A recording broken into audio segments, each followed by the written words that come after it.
Bismillahirrahmanirrahim, dear grade 12 students. How are you all? You know, this week we're doing A Tale of Two Cities, Book 2. Yesterday we did chapters 6 and 7, and today we're going to do chapters 8 and 9. Again, I remind you again, you have to read the chapters from the soft copy you have, the PDF copy you have. This is just a summary and an analysis, short summary and analysis. Okay, the title of chapter 8 is Monseigneur in the Country. Monseigneur in the Country. I'd like to remind you that Monseigneur is a French lord or a French prince, an important person in France. The summary of the chapter is the Marquis. Remember, the Marquis is a rank, and the Marquis here is Saint Evremond, Charles Darnay's uncle. We are in Paris now. As the Marquis travels from Paris to the Evremond country estate, to his own estate, he rides through a landscape of scarce and withered crops. When his carriage stops in a village near his home, the Marquis questions a road mender who claims he saw a man riding under the carriage. Again, a man was mending the road, and the road mender claims that he saw a man riding under the carriage. Can you imagine it? A man riding under the carriage of the Marquis. Why? We'll see. But the man is no longer there. Having alerted the village official, Gabel, to be on the lookout for the mystery man, the Marquis drives on. Again, the road mender told the Marquis that he saw a man riding under the carriage. The Marquis asked the village official Gabel to look for that man and find him, to be on the lookout for the mystery man. The Marquis drives on. Before he can reach his estate, however, a grief-stricken woman stops him at the graveyard and begs him for a marker for the grave of her dead husband. She asked him for something, for a little thing for her dead husband, okay, or for the grave of her dead husband. Ignoring her pleas, the Marquis continues on to his chateau, his palace. When he arrives, he asks if Monseigneur Charles has arrived from England yet. Charles is Charles Darnay, his nephew. The Marquis, Charles' uncle, asks whether his nephew has arrived from England yet. The analysis is the bleak setting through which the Marquis rides testified the let's say the plants and maybe the landscape on both sides while he was going back to his country house marks it testified that the irresponsible habits of the ruling class starved the land as much as they starved the common people. So the plants, even the plants themselves, looked pale and weak, reminiscent of the spilled wine smearing the faces and hands of the people of Saint Antoine. If you remember this, when the wine was spilled, okay, the setting sun bathes the Marquis in a crimson light. Crimson means like white, light red, symbolically covering him in blood. Okay, whether the blood represents that of the dying peasants. Remember, the Marquis had just killed a young child. The child he has killed or his own bloody death is uncertain. The Marquis's own bloody death. Again, the light of the sun reflected on the face of the Marquis. It was crimson, light red. Maybe it symbolizes the blood or the bloodshed he did maybe hours ago, or his own death.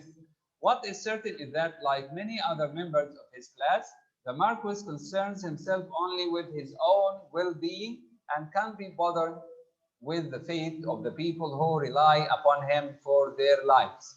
He is very interested, for example, in the whereabouts of the man the road mender spotted beneath his carriage. He wants to know why this man was riding under his carriage.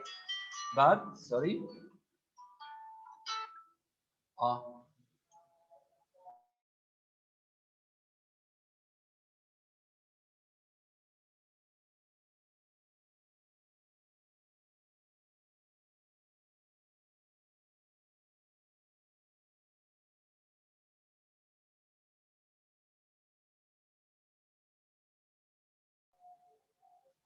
okay, so, for example, he was interested in the whereabouts or the place of the man the road mender spotted beneath his carriage, but is indifferent to the plight of the widow at the graveyard. He doesn't care for the plight of the woman or the question of the woman.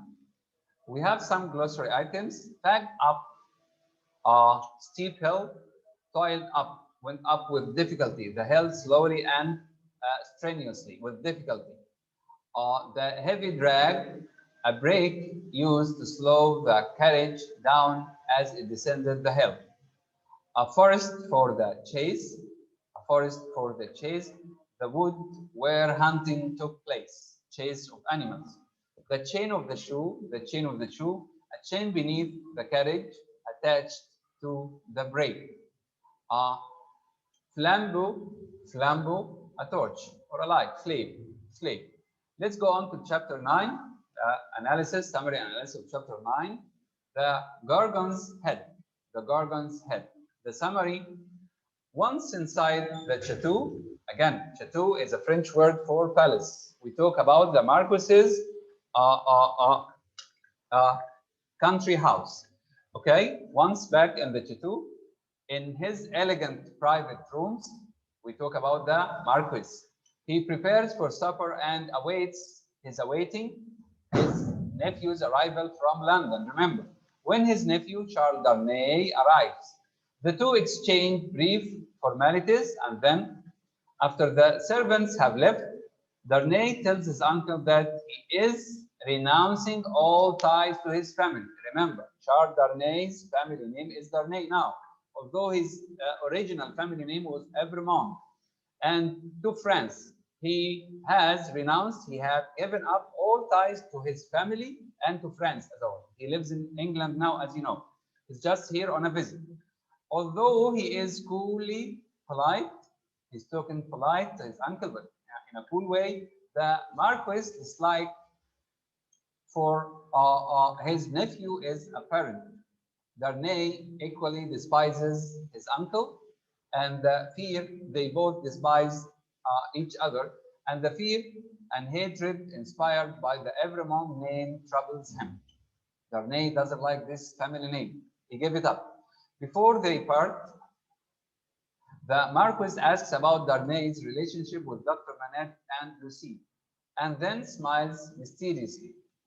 In the morning, the Marquis is discovered dead, stabbed by a member of the Jackery, one of the Jacks. Remember, we have Jack 1, Jack 2, the name used by Monsieur Defarge and his friends, the revolutionaries. Okay, the analysis of this chapter is, with the murder of the Marquis, a man who represents evil in the aristocracy, the Marquis represents evil, as you know, by a representative of the common people, one of the Jackery or one of the Jacks killed him.